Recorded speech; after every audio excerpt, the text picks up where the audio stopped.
Hello chess friends, this is me, FIDE Master Valeri Lilov for geekswithchess.com, and today what we're going to talk about is one very interesting theme for every one of you.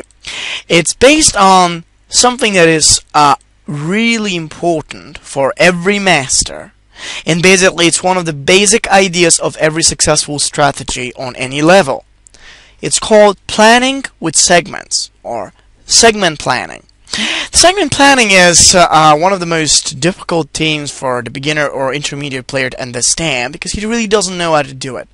So it's usually something nice. People know, okay, I have to plan in segments, that's great, so okay, how do I do that?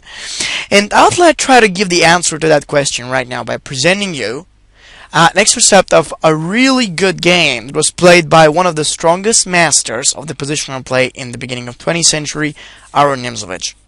So Aaron Nimzovich was playing against another master at that time named Salve. The game was played in Carlsbad in 1911. And I'd like to show you a little bit of the way how Nimzovich fought in that game in order to make his own plan more successful and in order to use that method of segment planning.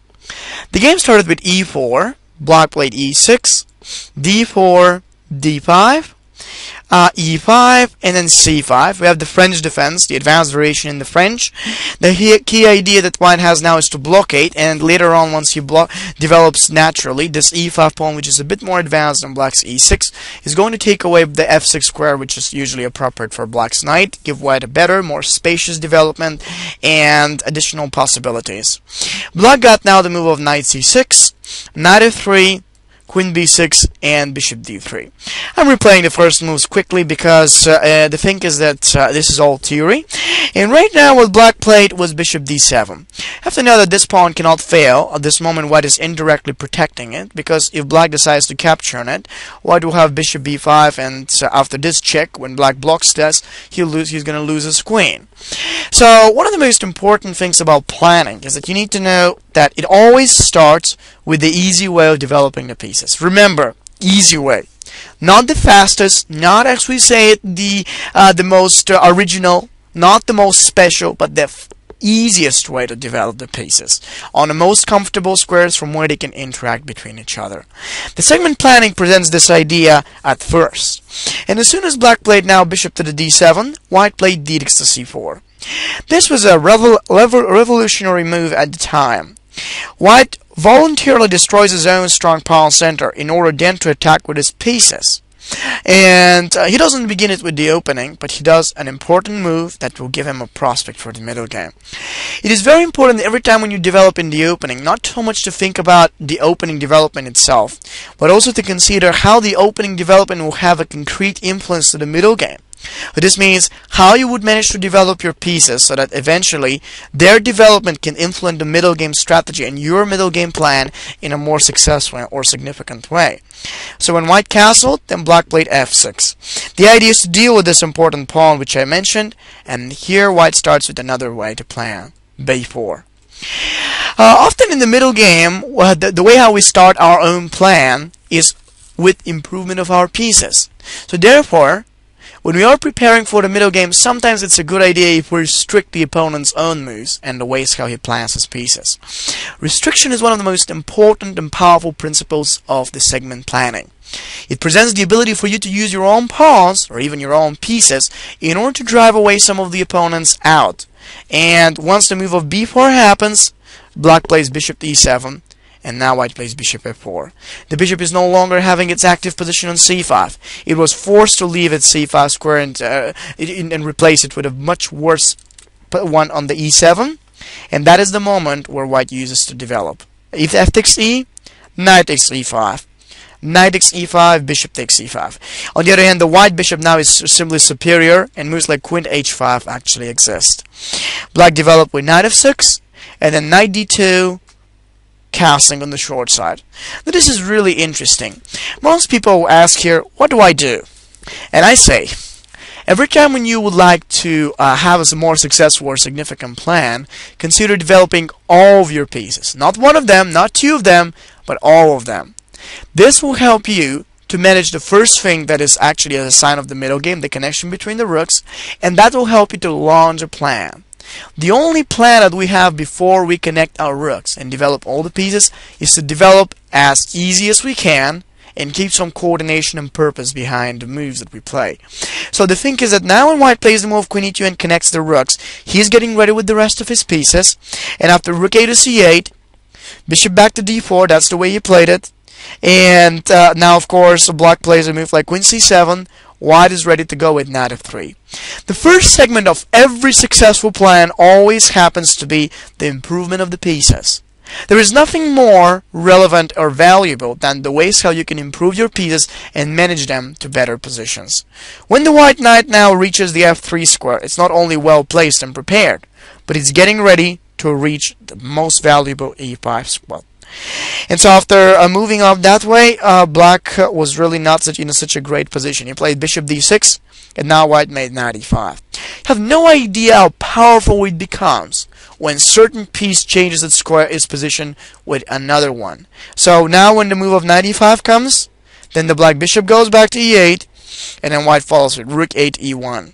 The final piece gets into the attack. Black's pawn center is firmly blockaded, and now we follow with the next segment. The segmentation, practically a segment way of planning, practically presents the ability for you to consider different tasks or different actions, and after you finish the one action or different task that you have, you start with another one.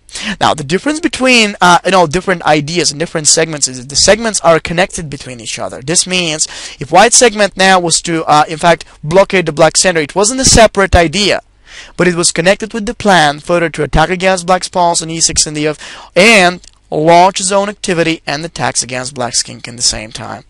So after rook e to e1, in fact, the next stage is to exploit the long-range strength of the bishops and prepare to storm the king side.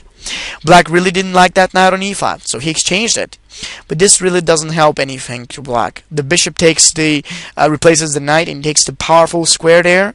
And it's not for long, because now it wants to really remain flexible and at the same time keep the white control and pressure against e6. After the move of bishop d4, bishop back to d7 and queen c2, creating in between the threat of capturing the knight and winning this pawn at h7. He forces black at that point to play rook f7. In case of the exchange, you can take at least with the pawn, and now the h7 will be protected. But really, black is defending right here. And keep in mind, the improvement and the real actions that you start in stage number 3, in segment number in stage number 2, in segment number 2, is always very important. Segment number 1 in our middle game plan usually presents the ability to open and develop our pieces, to bring them where they belong and adjust them to be stronger.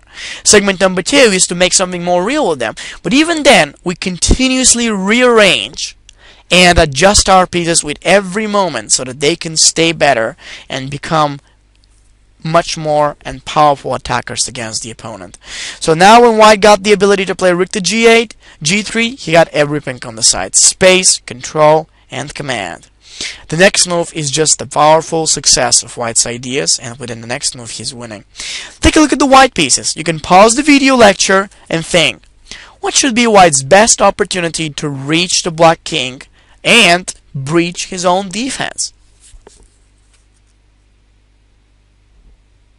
Well, there's only one thing that we need to do. The black pawns right now are the only defenders. Every time when we are attacking, we have to think about the opponent's most valuable pieces and his precious defenders. So, all that we need to do is to just get rid of them. The first move to follow is bishop takes h7. There is just nothing else. As soon as that pawn is gone, black can't take back, because in case he plays knight takes h7, there is queen to g6 coming forward, and in fact the pawn on g7 is going to be attacked. It will be taken with some checkmates. The threat is against the rook is actually so in this actual moment, black is losing quite quickly. The queen to the g6 on the side, in fact, what he decided to play was, no, he didn't play that way because he's going to lose, but in fact he played something different. After bishop takes h7, he did e5, and then after e5 and bishop to g6, rook e7, and rook e1, white remained with an extra pawn, powerful and continuous pressure against the black king, and many upcoming threats to follow. Black was unable to defend. So what we can say as a conclusion from that game is that anytime when you are thinking about planning, make it by short preparation, ideas with which you can set up your pieces and bring them where they belong so that they can be eventually stronger and more connected between each other. And then start with the little segments, starting with the improvement, beginning with improvement, then eventually setting up and adjusting the piece towards the right area, tucking him in there, and making your whole plan becoming more successful. That segment way of planning will actually help you to be more successful with any ideas or any attacks that you are intending to start. Enjoy.